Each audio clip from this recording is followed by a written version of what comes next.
ಕ್ಷಮಿಸಿದನು ಮಹಾವೀರನು ಮೌನವಾಗಿಯೇ.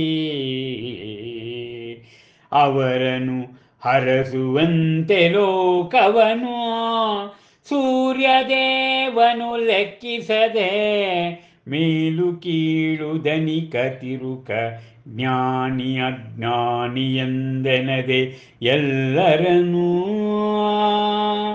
ತೆರಳಿದನು ಬಳಿಕವಲ್ಲಿಂದ ಮಹಾವೀರನು ವೈಶಾಲಿಗೆ ವಿಹಾರವನು.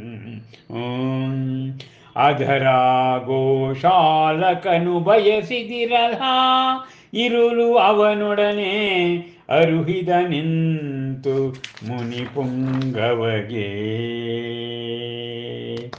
ಸ್ವಾಮಿ ಇದ್ದರೂ ನಾ ನಿಮ್ಮ ಬಳಿಯಲಿ 6 ವರ್ಷಗಳಿಂದಲೂ ನೀಡಲಿಲ್ಲ ನೀವೆನಗೆ ಯಾವುದೇ ರಕ್ಷಣೆ ಸಹಾಯವನ್ನು.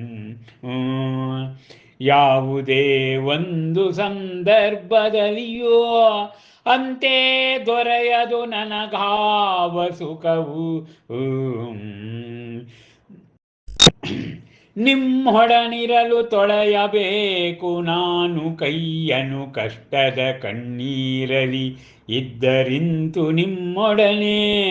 ಜೊತೆಗೆ ಸಿಗದೆನಗೆ ಆಹಾರವೋ ಸರಿಯಾಗಿ ಹೊತ್ತು ಹೊತ್ತಿಗೆ ಬೇಯುತ್ತ ಕಷ್ಟ ಕಾರ್ಪಣ್ಯದ ಕುಲುಮೆಯಲಿ ನೋಯಬೇಕು ನಾನು ಬಹುವಿಧದೆ ಅಂತೆ ಬರಲಾರೆ ನಾನಿನ್ನು ಮುಂದೆ ಎಂದಿನಂತೆ ನಿಮ್ಮೊಡನೆ. ಆಲಿಸಿ ಪ್ರಶಾಂತ ಭಾವದಲ್ಲವನ ಮಾತನು ಮಹಾಮುನಿಯು ಹರಸಿದನು ಕಣ್ಣ ನೋಟದಲ್ಲಿ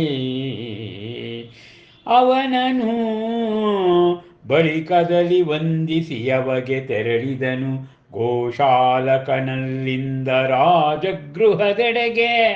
ಕಳಚುವಂತೆ ಹೂವಿನೊಡಗಿದ್ದ ಮುಳ್ಳು ಕೊನೆಗೆ ಆ ಮಹಾವೀರ ಮಹಾದರ್ಶನದ ಶ್ರೀ ಕೇವಲ ಜ್ಞಾನ ಕಲ್ಯಾಣ ಸಂಪುಟದ ಇರುವಂತೆ ಮತ್ತು ಚಿಪ್ಪಿನೊಳಗವಿತ್ತು ಕಾವ್ಯದ ರಸವನ್ನು ಸ್ವಾದ ಮಾಡ್ತಾ ಇದ್ದೇವೆ. ಹೀಗೆ ಆ ಆ ನಿರ್ಗಂತ ಮುನಿಯಾದ ಮಹಾವೀರನಿಗೆ ತೊಂದರೆ ಕೊಟ್ಟಂತಹ ಕಾವಲುಗಾರರು ಕ್ಷಮೆಯನ್ನು ಕೋರ್ತಾರೆ. ಆ ಕ್ಷಮೆಯನ್ನು ಧರಿಸ್ತಾನಂತೆ ಮಹಾವೀರ.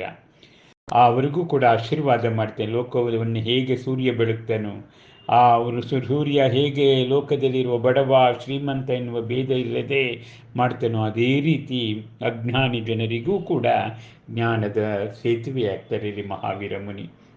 ನಂತರ ಮಹಾವೀರ ವೈಶಾಲಿಗೆ ತೆರಳುತ್ತಾರೆ.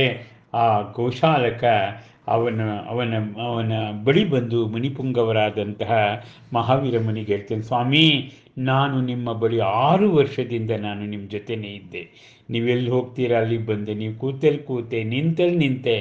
ನೀವು 6 ವರ್ಷಗಳಿಂದ ನನಗೆ ನೀವು ಯಾವುದೇ ರಕ್ಷಣೆಯನ್ನು ಕೊಡಲಿ. ನನಗೆ ಹೊಡಿತಾ ಇದ್ರು ಜನ, ಆದರೂ ನೀವು ನನಗೆ ಕಾಪಾಡಲಿಲ್ಲ. ಮತ್ತು ನಿಮ್ಮ ಜೊತೆ ಇದ್ದಿದ್ದಕ್ಕೆ ನನಗೆ ಊಟ ಸಿಗಲಿಲ್ಲ, ತಿಂಡಿ ಸಿಗಲಿಲ್ಲ, ಇನ್ನು ಕಷ್ಟಗಳೇ ಆಗೋಯ್ತು. ಅದರಿಂದ ನಾನು ಇನ್ನು ಮುಂದೆ ನಿಮ್ಮ ಜೊತೆ ನಾನು ಬರೋದಿಲ್ಲ ಅಂತ ಹೇಳಿದಾಗ ಅವನ ಮಾತನ್ನು ಪ್ರಶಾಂತ ಭಾವದಿಂದ ಮಹಾಮುನಿ ಕೇಳಿಕೊಂಡು ಹರಿಸ್ತಾರಂತೆ. ಕಣ್ಣ ನೋಟದಲ್ಲಿ ಅವನಿಗೆ ಅಭಯವನ್ನು ಕೊಡ್ತಾರೆ. ಆ ಗೋಶಾಲಕನನ್ನು ಬಿಟ್ಟು ರಾಜಗೃಹದ ಕಡೆಗೆ ಹೋಗ್ತಾರಂತೆ. ಹೇಗೆ ಹೂವಿನೊಳಗೆ ಮುಳ್ಳು ಹೂವಿನೊಳಗಿದ್ದ ಮುಳ್ಳು ಕೊನೆಗೆ ಏನಾಗ್ತದಲ್ಲ ಆ ರೀತಿಯಾಗಿ ಭಾಸವಾಯಿತು ಅಂತ ಹೇಳ್ತಾರೆ. ಮಹಾವೀರ ಮಹಾದರ್ಶನದ ಕವಯಿತ್ರಿ ಡಾಕ್ಟರ್ ತಾರಾಶೇಖರ್ ಅವರ ಕಾವ್ಯ ನಿತ್ಯ ನೂತನವಾದದ್ದು. ನಮಸ್ಕಾರ.